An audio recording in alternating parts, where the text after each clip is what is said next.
All right.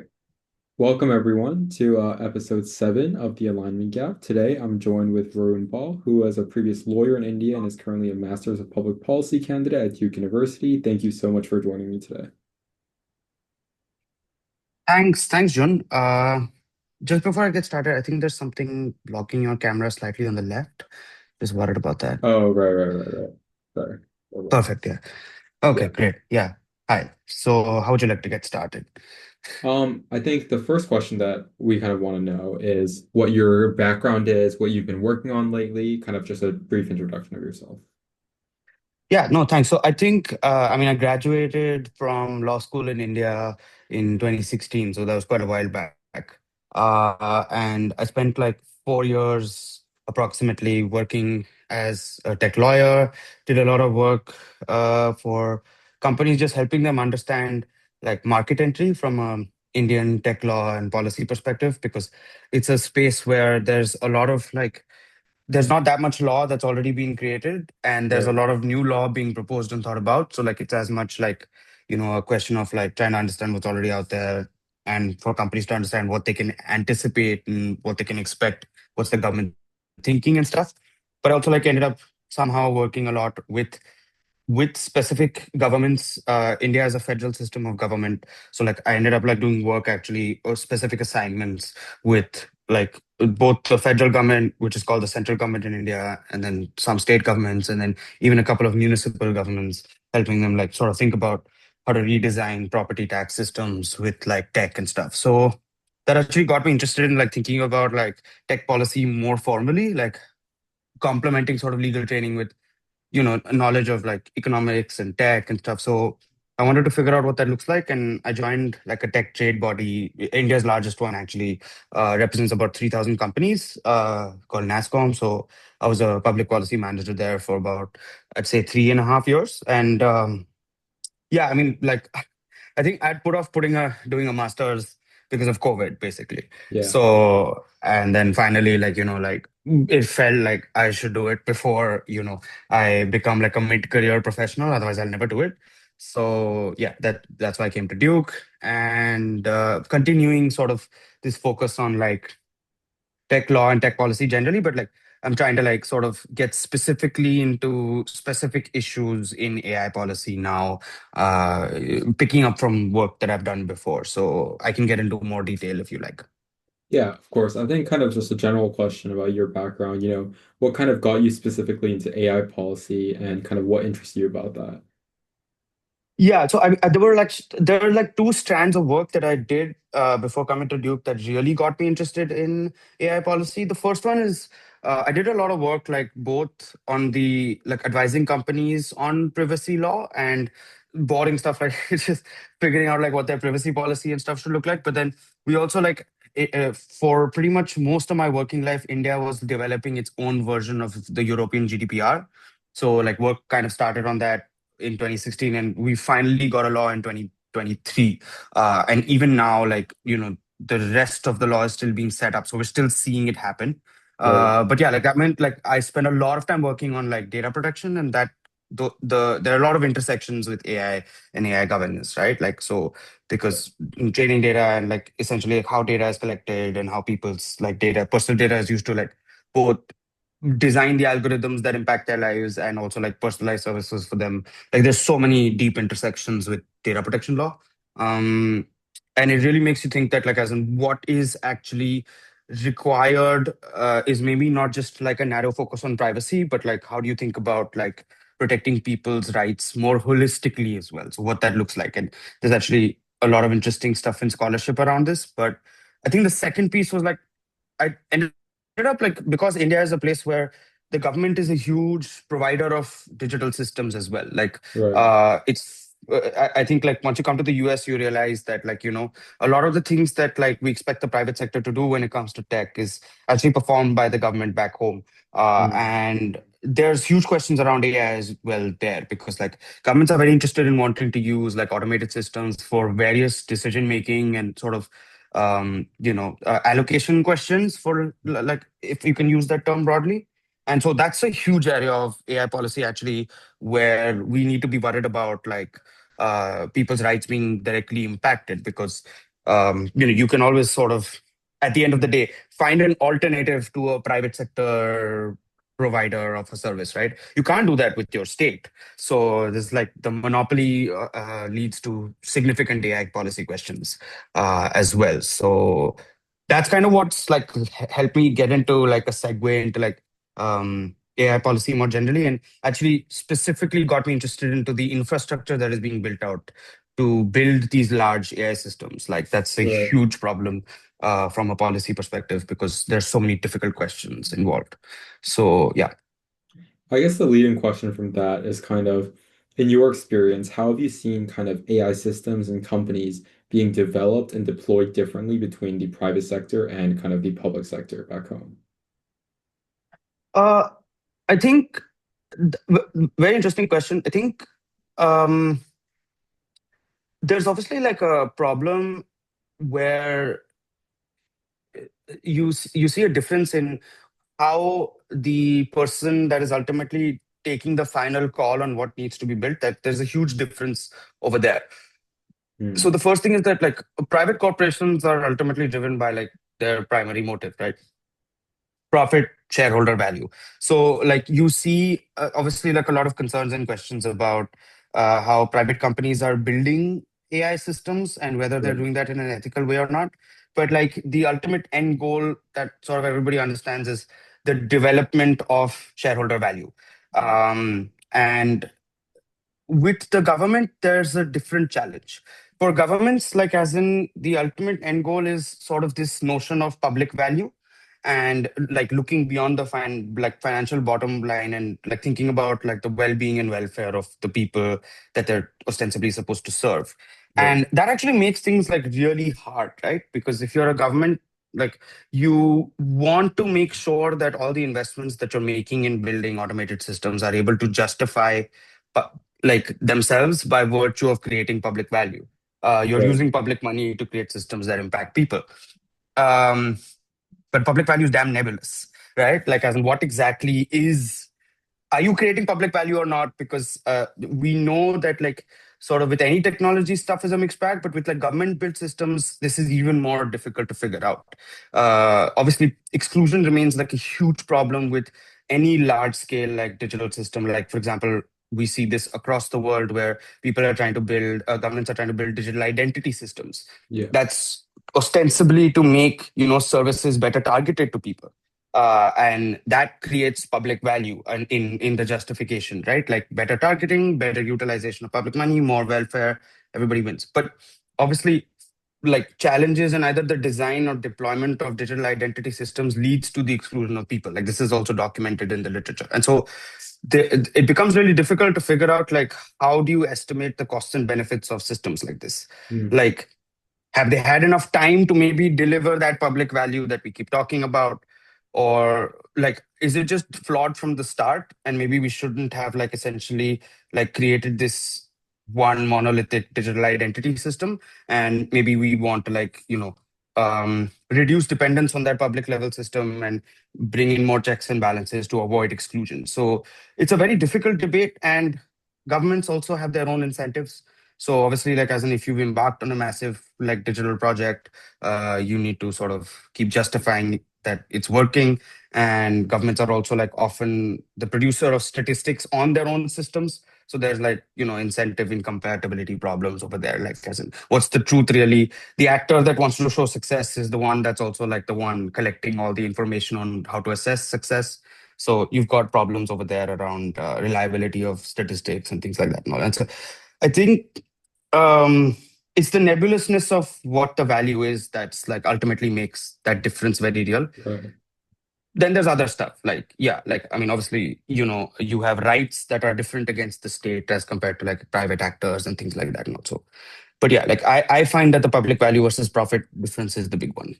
Yeah, I guess kind of tangibly putting that down on paper is quite difficult.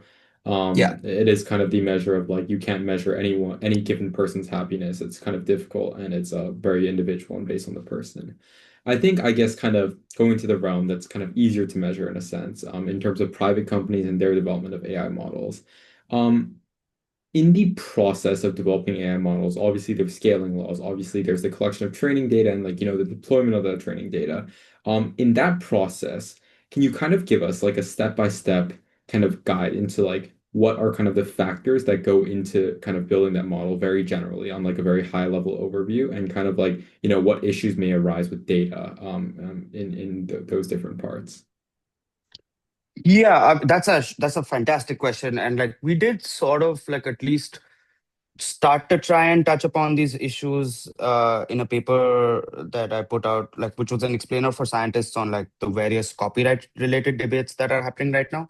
Right, So I'm gonna break this down by like trying to show trying to paint out for as much like specificity as I can, like the pipeline that yeah, goes everything up till like training, and then like what are the laws and policies that become involved there, right? right, So at least with like the development of these large foundation models, the it's very clear that like they've been trained on the internet. So what that means actually is that like as in the foundation model developers have relied primarily on either scraping the internet themselves with the help of their own web scrapers and web crawlers.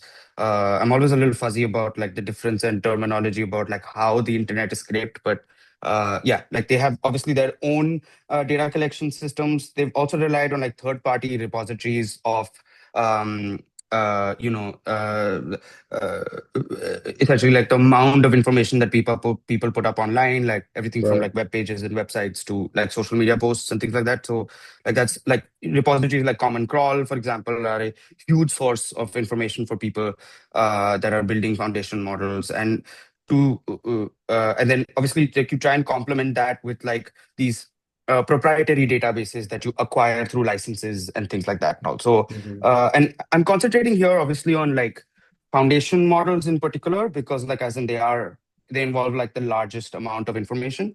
I think if you have like narrower, very domain specific sort of models, you could have different data collection pipelines, but roughly yeah, you'd either have stuff from users directly, stuff from the internet that other people have collected, and proprietary data, right? Like right, roughly that would sort of be the three buckets. Like maybe a fourth bucket is stuff that people put up as open source data sets themselves. So like governments, for example, release a lot of this, so do universities and things like that. Also, like maybe that's a fourth category that you could consider. And then obviously, like as in the collection of this information implicates several different laws, right? The first one is obviously, and I think like if you look at the US today, like this is the big one from the US perspective, which is intellectual property law. You're concerned about whether or not like it is fair use hmm, to scrape data that is copyrighted material from online sources and then use them to train models that can, in theory, produce competing products or even like just outright reproduce content that was included as part of the training data set, right? So like right, there's actually like a pretty interesting paper going around where like professors from Stanford and I think like a few other places have managed to like pull out entire books from open source models produced by like the leading big tech labs. I believe they've tested it on Olama for sure.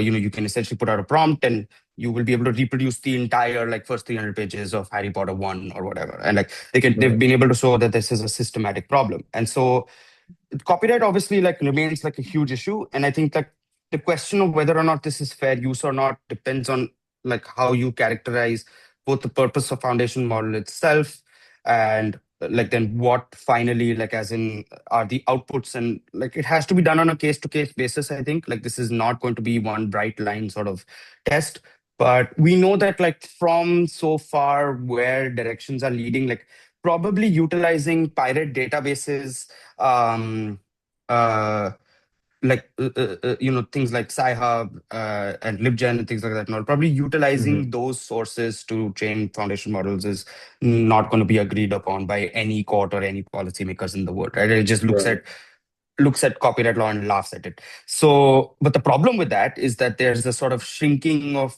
the publicly like what information is publicly available as a result, because like a lot of researchers relied on these databases to get access to very expensive proprietary material. So like there is like a big legal and ethical problem over there about how the issue with copyright the copyrightability of training data is actually revealing cracks in, like all the ways in which copyright intersects with knowledge production in society.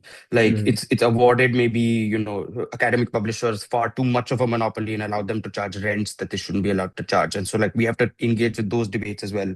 So, but the other area of law that I'm pretty sure gets implicated is like data protection law and privacy Hmm. law more generally, because you're also like collecting a lot of information that is about people, like it's personal information, it identifies them. So, Yeah. like the really big example of this is social media posts, LinkedIn profiles, and things like that. Now, so like, is it ethical to do that? Is another problem because no one's really giving specific consent to this, right? Like it's all buried in some website terms and service somewhere. Um, and who's also winning is another problem because like I consented to Reddit's use of my social media posts on Reddit so that Reddit can do things with it, like maybe offer me better ads. But then like Reddit is essentially making money now selling my data to like, a foundation model developer somewhere. And so did I consent to that? Like, no. Can I revoke my consent from that? I don't know. Like how did the challenge there comes with like the consent, like the inadequacy of consent as a framework to sort of govern how corporations get to use my information once it's put up Right. online. So there are other areas of law that get implemented, like and other policy questions that emerge as a result. Like yeah, I'm trying to think of like, but I guess to some extent, like, cybercrime and stuff like that and all, like if you're using data that you've illegally collected, have you committed, like violated a cybercrime law? So yeah, I think there's like many other things that you can drag in, but privacy and copyright remain sort of the two cornerstones of this. Yeah.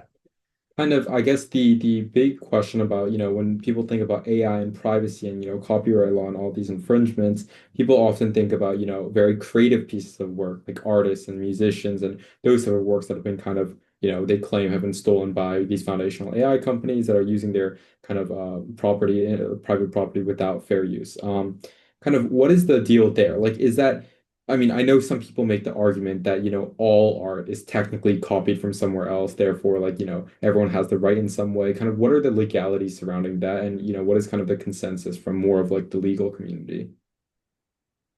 There isn't like very clear consensus, but like it is definitely like an extremely difficult problem to figure out because I think at one level there is like a uh, big moral question around the loss or dilution of control that artists feel over their work. Right. Because like I put up work online, like I'm a digital artist, like I put up like essentially work online because I like wanted other people to be able to see my work, and like I've been expecting that like that would be the limit to which my work is utilized once it's put up online, right? Yeah. And suddenly now, like as in this incredibly large, like powerful corporation they tend to be, or like at least there's some entity with deep pockets, is able to like utilize my art to create a system that other people can utilize to mimic my work. Right. And that's obviously like a huge problem because I feel a loss of control. You can't deny that to like artists. Like that is a feeling that they've like sort of like that's a feeling of loss of control, which sort of is why they expected copyright law to protect them in the first place, or other areas of intellectual property law, Right. right? Like, you could be a small business and suddenly, like, it's easy to like sort of recreate your trademark and like throw it on competing products with barely like, it'll take 30 seconds to do it. So like, Yeah. you feel you feel this sort of loss of control, and like that is be like it's more than a legal problem. Um, the other side of this is that like what is actually like what is the end goal of foundation model training? Foundation model training's end goal is not to create a plagiarism machine, right? It's to create essentially, like, I mean, depending on how much you believe in, how capable these systems are, like that's also Yeah. like a Yeah. huge other debate. But like the end goal is not to like basically create like something that is designed to compete with the digital artist. It's to create like this general purpose tool, let's say, Right. right? Right. Like I think that's the most benign version of what a foundation model's Yeah. end goal is. And if it's a general purpose tool, the question then is that like, do you also then want to stop the development of these tools on information that they probably require to be able to reach the scale that they've reached so far, Right. and then deal with the downstream implications of that. Because like if today we stop like essentially providing access to like copyrighted material, that kind of entrenches incumbents as well, and there's no denying that that's going to happen. But it also means that like as in the plethora of people that can potentially afford this in the future is also Hmm. shrinks massively to those people that can afford to buy copyrighted information in bulk, right? Because like Right. we also need to engage with the fact that like as in copyright hasn't really served artists as well as it should. Like Spotify's business model is a perfect example of this, right? Like Yeah. artists aren't getting paid from their music being on Spotify. Like they're making nothing, right? Um, and so like what becomes like as in finally a fairer system for everyone is the central debate. And the most interesting like sort of answer I've seen so far is to essentially put like a sort of tax on outputs that are resembling like specific pieces of work that may or may not have been part of the training data. So like you only tax like people that produce things that look very suspiciously like art that's already out there. Right. And um you could have like then a very creative model where like as in it, the guy that's like he's sort of recreated a famous artist's work, put it up on social media, so he's liable. The platform that allowed him to do it is somewhat like secondarily liable or like liable because they've contributed. And then maybe the model that allowed it to happen, there would be like some tax put over there. Like I don't know what the final model could look like, and obviously like here is where like the sort of magic of how laws get made also plays out. Like who's essentially managing to win the sort of public policy battle, and the legal battle over there will also determine this. But that seems to be an interesting way forward, where you only focus on infringing uses and Mm. don't really like disturb the underlying um, dynamics of foundation model creation. So yeah, I mean, did I miss anything of your question? I don't know. No, no, no. I think that Yeah, pretty adequately answered it. I mean, I yeah, think it is probably of the case that, you know, kind of only targeting those infringing uses is more likely to happen. In yeah. your view, do you even think that's feasible? That, these big frontier model companies even comply with, I don't know how, recompensation or, kind of any sort of, like kind of exchange would happen in that instance. But do you think it's possible in the future for these big tech companies with these like huge losses in revenue and huge spending commitments even compensate artists or other people for their intellectual property or their work in the future? There's actually research done on this, which is like talking about like how like the fact that companies haven't had to compensate for data has actually Hmm. been like a huge sort of, for lack of a better word, like public subsidy. I don't know what the exact word would be, but like as in the fact that like as in they haven't had to pay for like a lot of the training data that they've utilized to reach this level of scale has actually like been like a huge cost saving. That's undeniable, right? Like imagine if you had to pay for like every single thing that you scraped online, or you had to compensate every single artist for that. Like I mean, Right. it'll be an incredible amount of money. The question is like, will you be you could then use that as the argument to say that like, okay guys, like you're up and running, you're clearly like as in you know uh, uh, uh, you're making sufficient revenues for you to justify these incredible valuations. Let's think Right. about like how we can distribute the benefits more equally. And as part of that larger conversation, and like there's an interesting paper which like as an I contributed to sort of like in like by virtue of just being part of the larger group of people on AI benefit sharing, released by Oxford Martin AI Governance Institute. Large number of people got together and we essentially like brainstormed a bunch of solutions on how you do this benefit sharing thing. But within the larger thing of like just giving back to society, you include artists as part of that conversation. So that's, Right. I think the case can be made for it. The political economy question of actually like ensuring that that can be done is ultimately like a much larger problem with like the way in which like the interaction between governments and these tech companies is currently working. We've Hmm. seen time and time again that essentially like as in that tussle is not like getting, it's not reaching a stable point Yeah. where all actors feel like as in there is an equilibrium that is fair to everyone.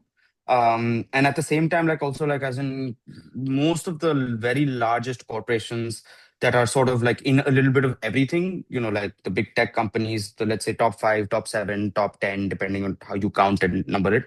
Um, Even Chinese companies now, I think like I have reached the scale to be part of this grouping. Right. But like you have essentially like this handful of companies that are like equivalent in like political power and presence and scale and infrastructure ownership as many states. Yeah. And I hate the market capitalization and GDP comparison. We see that a lot on the internet. Like, oh, Apple's market cap is as big as like, India's GDP or whatever. Like, as in that silly statistic that I saw, because like these numbers mean radically different things. So Yeah. like you're comparing nothing. But it is undeniable that like as in these are the largest corporations in the history of mankind. Right. And that political economy question require like I think right now, like there is like this big question of like, are we at a Standard Oil moment, and like, are we gonna like see like a breakup? I don't know if that like necessarily answers the question, because like the way that like these technologies utilize like work, and the fact that they rely on like large networks means that Yeah. like network effects becomes like essentially an underlying issue with all of the like business models that are involved here. Like Mm. your business model as a new technology provider in a post-internet era is to essentially acquire a very large network first, and then utilize that to essentially like claim a large market capitalization, right? Right. Um, that linkage needs to be like, we need to think about it. So like one answer could be, okay, cool, if we're going to assume that everybody's going to try and get as big as possible, Yeah. how do we like ensure that that doesn't lead to like enduring barriers to entry for other people? And that requires like thinking a lot about like making open standards and interoperability like a default of like the internet economy. That's Mm. one answer. I don't know if there are probably many other answers as well. So the other strand of thinking around this is probably like we need probably like public alternatives. Yeah. It goes back to my larger issue of like public value creation being like one thing that will Right. enter this entire debate. Like if Yeah. governments start building like competitors to chat gpt, okay, how do you know that like that is the right use of public money? But Right. I think that we need to draw a distinction between like giving the government a monopoly over something, or like in like a pool of like six sort of companies all building foundation models, as for lack of a better example, one or two of them are like state run alternatives who ultimately like are motivated to reinvest profits back towards their own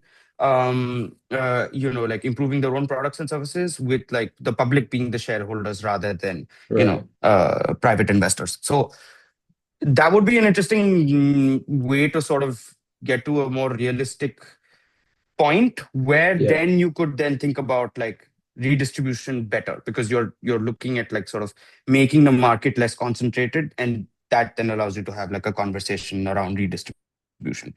Right. So I don't see it happening today, like to be very honest with you, like as in the Yeah. just like yeah. Earlier you mentioned about kind of benefits sharing. And I know a lot of people have questions about benefits sharing, especially if, power, capital, all these different things that get accelerated and exponentially kind of aggravated by AI get capitalized towards the top of the kind of socioeconomic chain rather than, kind of equally split. I mean, the common thing that people say is that, in no time in history have people that have collected power and capital ever distributed it equally or even like proportionately, really. And so how do you kind of see that playing out, especially kind of in the context of AI companies and current day regulations? Mm,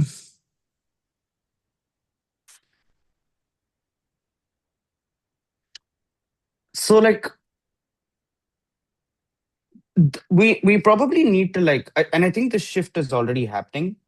I think a lot of like countries are starting to realize that you're gonna need like sort of multiple countries to come together and exercise power as like a regional bloc, or like exercise like essentially like as in your political will as a regional bloc, like as in uh, to to to shift away like from one-on-one negotiations with tech companies that you can't win, have like many to one like conversations with tech companies so that like you can utilize like a larger pool of market power to have better negotiations. Europe is obviously like the number one example of this, right? Like I mean, Right. their victories are a little like so far okay. Like I think like in public imagination, probably the biggest thing that Europe's managed to do in recent memory against like a large technology company is get Apple to agree to like utilize USB-C. Okay, great. Yeah. Like I don't know if like as in we probably need to aim a little higher, but that's uh that's kind of like the direction where I see like a lot of lot of countries like wanting to go. Like maybe the African Union, for example, like wants to essentially bring African countries together as part of like one coalition to invest very heavily in growing out their own digital economy, their own digital Yeah. infrastructure to provide that alternative that I was talking about earlier. So how do I see it playing out in the current regulation? I think there will there will always be like a pushback in countries uh, against like the worst sort of harms, and then companies will then take calls on like how they want to navigate that depending on their user base in that country. So Mm. like big tech countries have basically not launched certain products. Like Threads was never launched in Europe because of concerns around like the European, like being unable to comply with like I think the EU GDPR, but also maybe like the Digital Markets Act. Like I think that like there were other legislations that they couldn't comply with, and Right. you can. I think we need to take a call personally and how that plays out. Like yeah, okay, maybe like you don't launch a product in a market, right? Is that such a bad thing? I don't know. Like at one level, it's like, oh, Europe is missing out on threads, but like at the other level, like okay, like so, Yeah. like sure, cool. Like I think as that like sort of interaction like starts to play out more and more, and maybe it's not just Europe, maybe it's like like you see this happening more in Africa, you see this happening more in South Asia, like these countries looking inwards or looking to their own alternatives. Yeah. You might actually see like a rebalancing of the equation and American companies being far more willing to comply with like the laws of countries outside the US Got it. because they're seeing it as a problem to market access. A good example of this is actually like how, unlike before, like AI labs like OpenAI have actually agreed to like data sovereignty requirements. Now, Mm.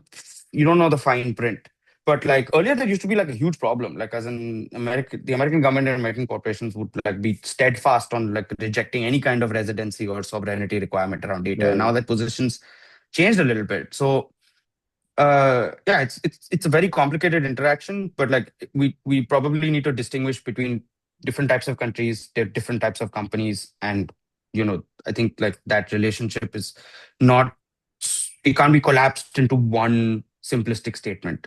Yeah. uh yeah, I think the US government's influence though over tech companies is still like very outsized. That relationship, like as in does have like it has ramifications for everyone else. So yeah, we know what that is, right?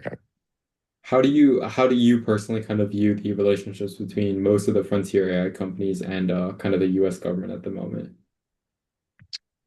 I mean, deregulation seems to be the theme of the summer and like the theme of the current like presidency. I think that like with the effort to like sort of prevent state governments from regulating on AI, I honestly like did not like finally figure out what happened to that law, and I want to figure out like what happened to that Yeah. law. But like, did the federal government manage to preempt them or not? I don't know. I have to check up. So apologies on that. But like, just the fact that that conversation was happening, the withdrawal of the Biden order and things like that, and also like, there is like clearly like a relationship between the current presidency and big tech companies, which is like a very favorable one.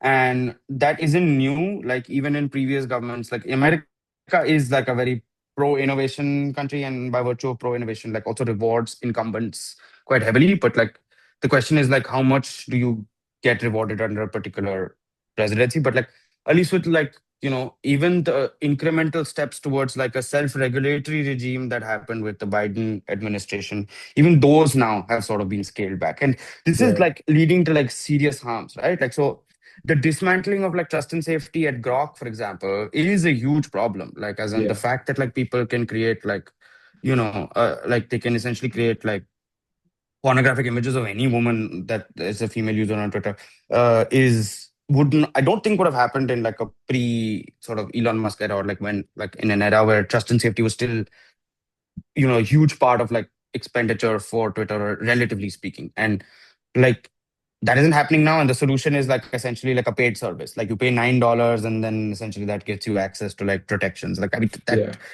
or maybe it's the other way around. You pay $9 and that's the only people that get to access the tools that allow you Yeah, to yeah, create yeah, those yeah, images, yeah.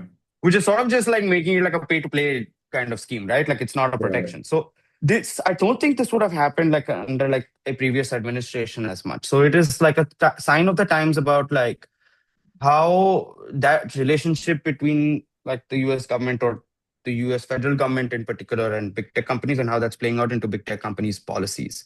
Right. Um, People have talked about like how Mark Zuckerberg has become like sort of more macho, Yeah. and like his whole rhetoric has also changed, and like that's also like this what's the word that was utilized online? Like I think the oligarchy that's been created Yeah. is very clear. Like that's a tenor shift, and that tenor shift like has implications for like governance and like the level of uh, investment that you want to put into like regulating yourself, because Right. you're doing that because you think that like if you don't do it, the government will come after you. If you don't feel like that, then you're going to disinvest in your own trust and safety regimes. Yeah. Uh, yeah, like I don't. If you're a very large corporation in the internet space today, like it remains to be seen how much like consumer demand for something still drives your own investments into trust and safety. I don't know how true that is anymore. So yeah, it's like it's not great. Could be better, and I don't think it's going to change until like as in the administration changes. Right. So yeah. Earlier, you mentioned I have two kind of more foundational questions before we kind of go into what are the solutions for this all look like. Like the first question is you mentioned that at the rate at which AI is kind of developing, we're currently seeing for the last at least 3+ years just heavy emphasis on scaling laws. I mean, it is all about compute, it is all about data, it's all about the race to get those two things. Kind of how are you seeing that shift moving away from those specifically? And what does that look like in the future? Uh, Two questions there. Like one is like there's like a larger, I think like a technical question on like whether scaling dynamics will continue to hold.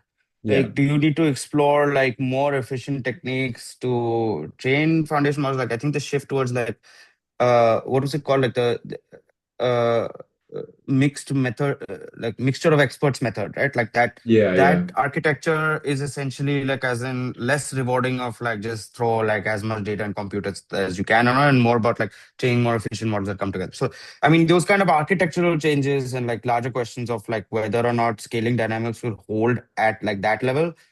I think that like I'm not the best person to like comment on how that will play out. Like I don't have that requisite background, but I do know that Right. that's one conversation. So I want to see that actually play out. Like maybe like as in somebody Yeah. is going to come up with like a very interesting alternative way of doing the same, or coming up with like the same level of like generative capability as modern models are capable of today. But let's assume that that doesn't happen. Then the second dynamic is probably going to be about who needs to really be doing foundation model training. Does everybody need to be doing it? Is it like the best like sort of thing to invest your time and money on? So Yeah. like there's been a mad rush in the last 5 years for most governments to want to get into like building out compute and like making it possible to build a foundation model yourself. So like ever since like GPT-3 or GPT 3.5 came out, like that's been like a lot of people's like Right. focus, especially for the group of countries that we call like middle powers, like essentially Yeah. people with like AI ecosystems, but not the 5,000 data centers that the US has. And that's where I think like you're going to have a much more interesting conversation about scaling dynamics, because the approach and the American industry and like essentially like as in the prevailing paradigm here of like scaling dynamics is probably now like on a self reinforcing cycle.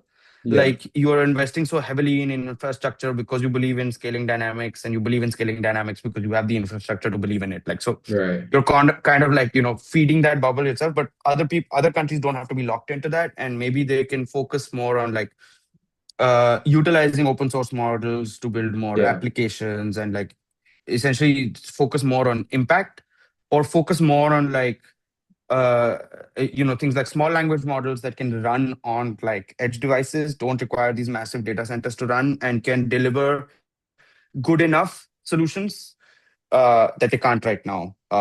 Yeah. And I 100%. think that like that's going to be the more interesting direction going forward for that you'll see across the world. Like AI will become part of like just it's kind of like how the mobile operating system became like a default globally.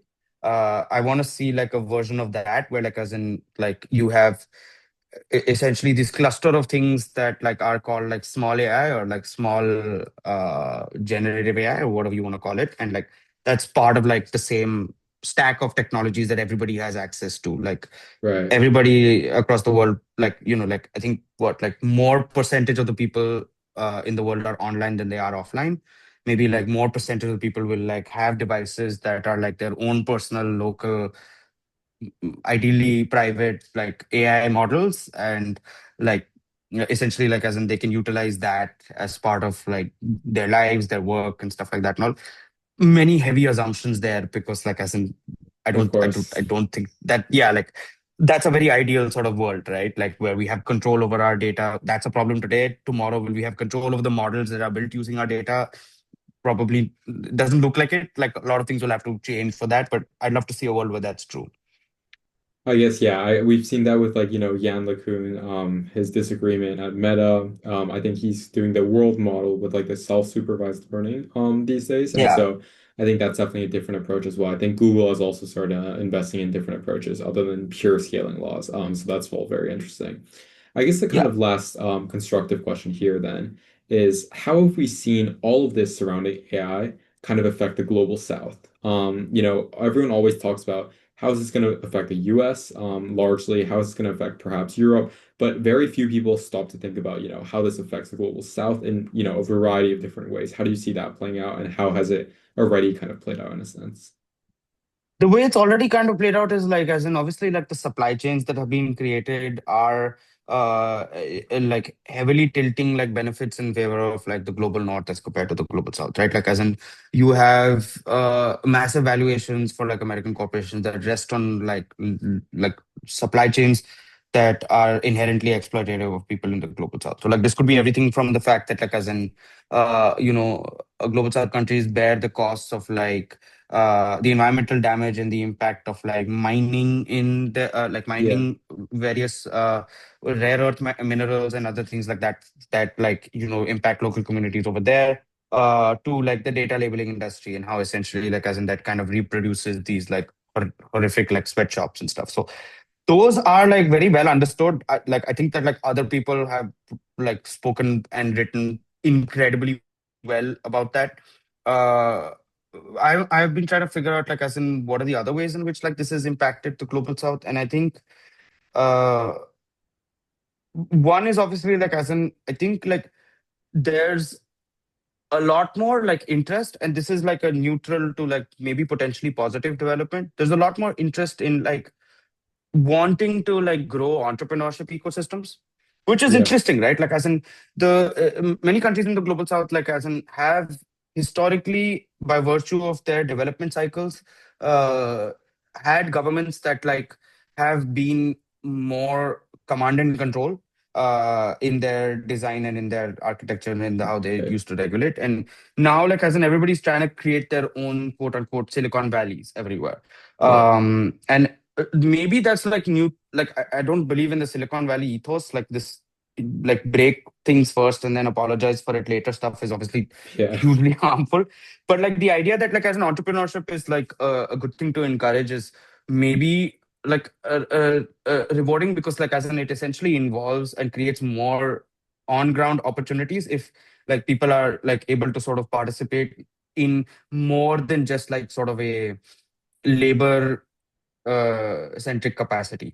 So obviously that's still like a very complex question. Like, as in, will it actually work? Like, as in, is does the does the kinds of entrepreneurs that you're growing, is that the best thing for your economy? Like, maybe you should be focusing more on like building out hardware chains, not focusing so much on services, things like that. Not, but like the overall trend towards interest in entrepreneurship, I think is interesting and not necessarily a bad thing. It can be empowering if it works. Yeah. Um, the one that I'm more worried about is the fact that, like, as in, uh, yeah, like in the global south, like I think I don't know if there is like there's a risk of like technology sort of being fetishized as like a solution to everything. Like technological solutionism is a very big problem because like, and this is interesting because like there's literature on like how e-governance has grown in like in India, for example. Like, as in, Right. e-governance is very attractive to like sort of like talk about during elections. Like, I'm going to like sort of solve corruption by giving you this website, and this website will just go there, you don't have to deal with anybody. Like, great. Like there's nobody to pay a bribe to, you're just going to get your service, it's like fantastic. So like then people will vote for you. And then, yeah, sure. Like for the first year that you come into power, because you have to deliver something, like you put a lot of work and energy into essentially making the e-governance system work. And then, you get comfortable. Maybe you're not up for re-election. Maybe some other thing happens, your priorities shift and all. The system starts failing because you are not like, as the political leader, as invested in it anymore. Or it's not generating electoral like sort of gains for you anymore. Yeah. And then the system essentially like as in goes to hell. This sort of builds up, and like there's a lot of redundancy that gets built into the system, because like, as in, you've sort of launched these ambitious technological projects and then abandoned them from Right. like, the get-go. Now this happens everywhere. This happens in the global north also. Probably, like, I don't know how many times like the EU website in America has been changed, right? But Yeah. like, the problem in the global south is that, like, as in, there isn't that much capital in comparison to absorb this sort of like solutionism, or like, as in, this like, it's flashy, let's do it now, and like short termism, I guess. uh and so, does the fascination with technology, both, like, even if it's benign, but like also like as a tactic to get votes, like, does that lead to like an inefficient utilization of time and resources? I want to like see, like, I don't know if people have like done that analysis in a lot of detail, but I'm pretty sure, like, as in, like, there are definitely other priorities on global south government's agenda that merit more attention than maybe making the next app, or like sort of like making like a competitor to like a big tech company. Like, are you under investing in the basics because of the fact that tech is there to be a shiny object to run after? Right. Education, health, like even just great, having good courts, like, and the answer that I've always seen to them is that technology will like sort of solve all of those problems there also. And like, okay, have you done the weighing of alternatives? Like, can mobile apps solve for the lack of teachers in schools in poor countries? Maybe not. Yeah. Maybe we should be investing in like the teachers in the schools, or like even just like more basic utilities, have you like thought about like how efficiently you can possibly administer just a local court? Like, that's probably going to have like far bigger implications for people and their daily lives if they have a well functioning court nearby. But like, instead, like, maybe we're investing too much on like, okay, let's give every judge like a smartphone to do things from. Like, Yeah.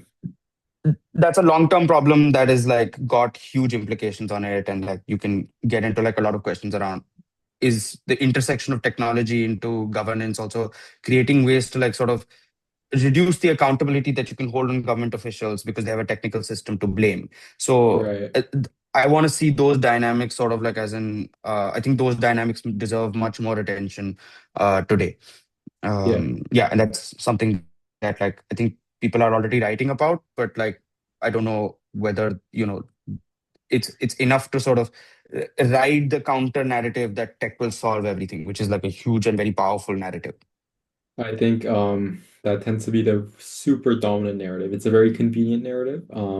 it's easy to just say and get over with. No one, it's difficult to fact check, and things kind of move too quickly for people to kind of understand that what's truly going on. Last question I have for you. We've explored a lot about kind of the intersection between governments and regulations with, AI companies. For the average person that's worried about AI, who's worried about, that the government won't do enough about AI because they're locked into, game theory. The government won't do enough because they don't have enough power or they're too worried about XYZ. What does the average person do who's worried about, the data infringements of AI, the climate change effects of AI, all of these different kind of risks to do with AI? What would you suggest, and how are you able to get in that space? And like kind of what would you suggest for the average person who has maybe no technical background in a sense?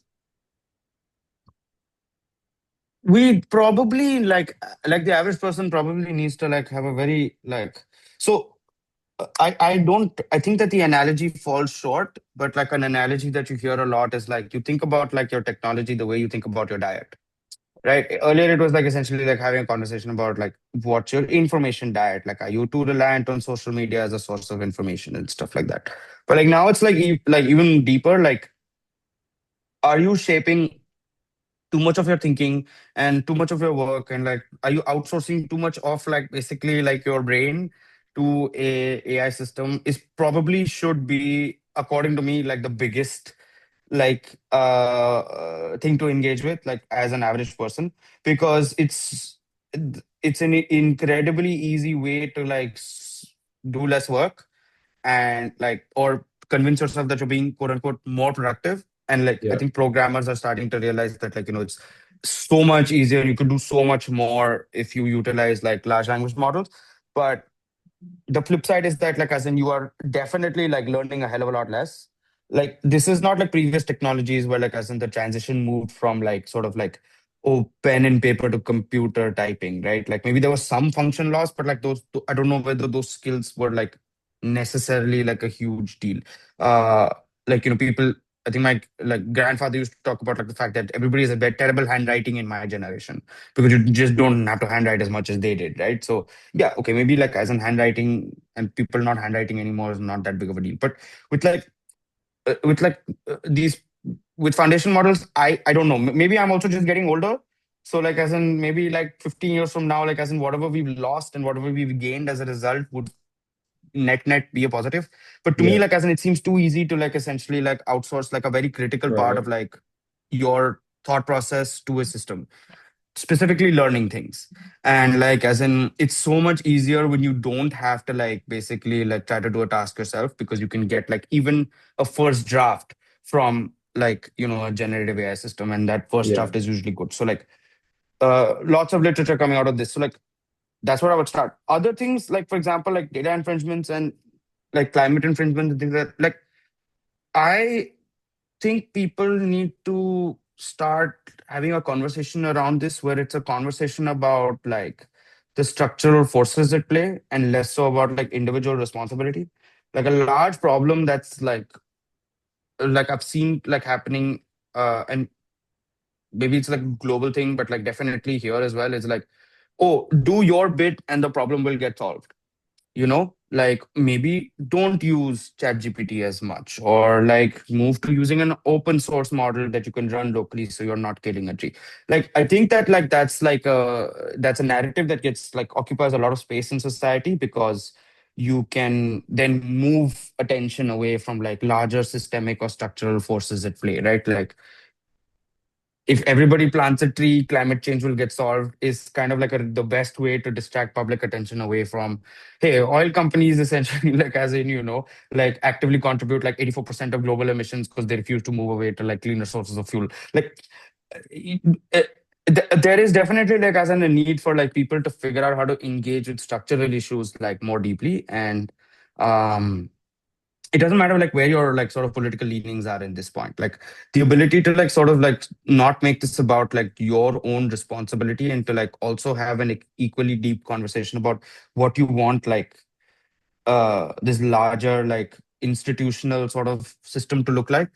uh that probably is what I think that the average person should start thinking about. Like is am I the problem with like the environmental impacts of ChatGPT, or is the problem the fact that like as in where getting locked into like a system of utilizing this technology that rests on very heavy utilization of water and energy, and what is an Right. alternative future, what could that look like?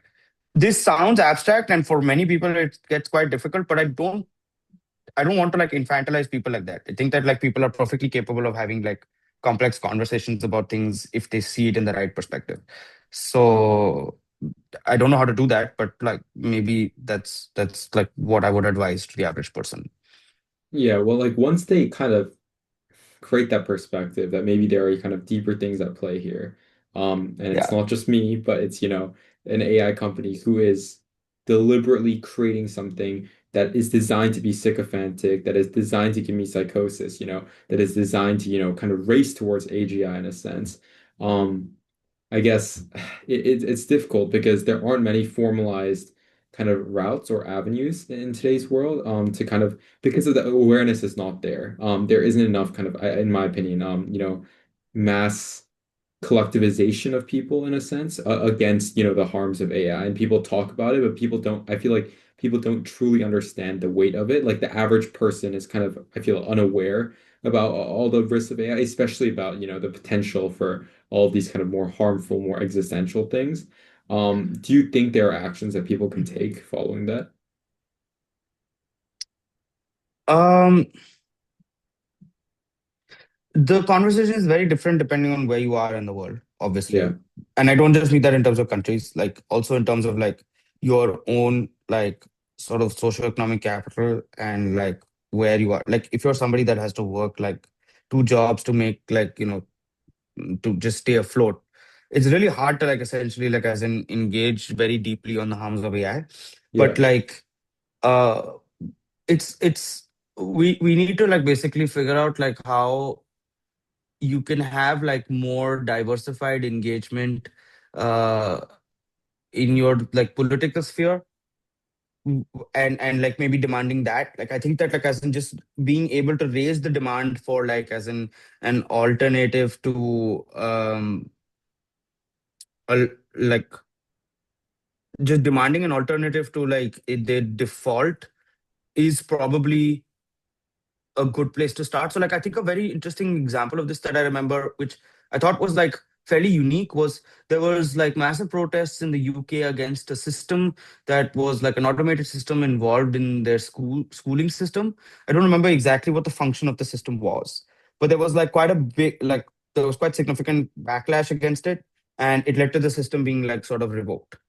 And I think that like that's what like people uh sort of need to do. Like if you're being exposed to like a public system or even like a private corporation, like uh utilizing an AI system to impact your rights or your interests, like just like don't like accept the system as benign right. and like essentially complain about the system, because the good thing about the system is that the system is actually just a reflection of the actors and the choices that those actors have made, right? Like Yeah, the malleability of systems, like technology systems, is actually one of its strongest features. Um and I think that's one of the things that like people can start doing. Like people should just start questioning why it is that like as in like why does like Grok's like features allow it to create like sort of nude images of people. Like that isn't necessary. Like you can change that. Like as in, and I think that the mystique of technology is something that like needs to be broken down more, and asking accountability from the people that develop them, that is probably like as in what people could do more and more. Because like I was reading like an article the other day about like how somebody was complaining about the fact that like as in America will lose in the AI arms race because people in America are far more skeptical of AI than people are in China. But like, okay, so like as in like the end goal of any technological like sort of like system shouldn't, or like any the rhetoric around technology shouldn't be the technology itself. yeah, And so like maybe the counter narrative to that is that yeah, that's probably a good thing. Like as in if people don't uncritically like invite this technology into their lives. So 100%. that is something that I think we should probably like embrace more and more. Yeah, I realize that like I said, that's not like a prescription for what people can do in their daily lives, but it is like a perspective to bring in when you're sort of engaging with technology. Uh, Also, like just using tech less is actually not that bad in Yeah. many contexts. Like unless it's essential, because like as in it's just required for like life, and which is why like I think that like it makes much more sense to critique government's use of technology in some sense. Um, but like yeah, using tech less is not that bad of a thing. Like as in it's fine. Like you don't need 9 social media apps, for example. Like Yeah. they're all functionally like a little similar too. Like as in Yeah. so why do we have so many of them? So yeah, actually, I think that's the most prescriptive thing I can say. Like, if you want to contribute less to the harms of tech, use it a little less and see what happens. Yeah. I think the biggest perspective shift that people kind of need to have is that just because kind of in the years of having tech, we've kind of seen benefits come with costs, doesn't mean we kind of have to accept those any and all costs when technology progresses in general. We can kind of it is malleable. Like it is very Yeah, changeable, and I think people kind of need to realize that all it really takes is a lot of public pressure, and that's how things have always changed in all of human history. It is change has very rarely ever come from those in power who are making the decisions by choice, right? A lot of the time, it is a lot about the structures that kind of force those systems to change in a sense. So yeah. I mean, the underlying dynamics of like how tech companies work today and how technologies work today are like actually like they point towards larger problems with like the way in which like our political and economic systems work. yeah, So you could easily like sub out like tech for finance and then like have a similar debate with about the financial industry and about the role that the financial industry plays in the global economy and in global politics, and arrive at somewhat similar conclusions and doubts and prescriptions for people like fight digital payments and use cash, like whatever you want to like basically like say, right? Like maybe don't rely on credit cards and so much, and like like manage your like don't be reliant on credit cycles. Like the debates are like more structural than one industry and one technology and one moment in yeah, time.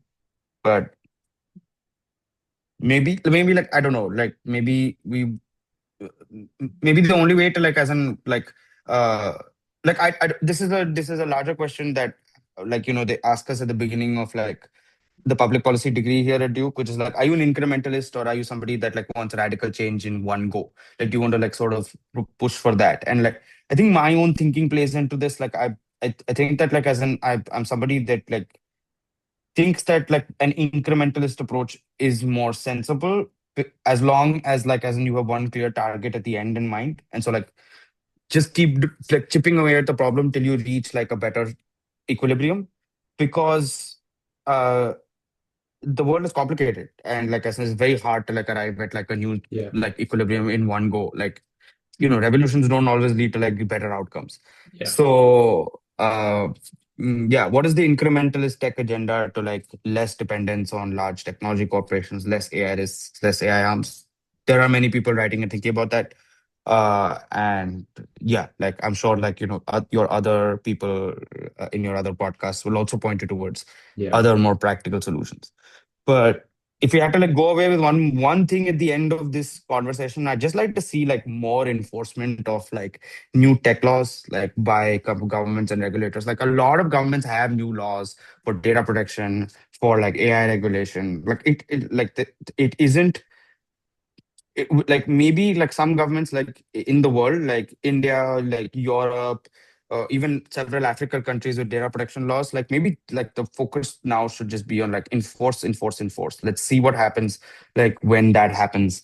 And you know maybe like that itself will allow you to achieve the larger aims that you want from tech. So yeah, let's see. 100%. Well, thank you so much, Varun. That was a very insightful conversation. Thank you so much for being on today. No, thank you so much for having me. Yeah, I don't know if anybody will see this podcast and whether it'll lead to me not getting hired anywhere, but let's see.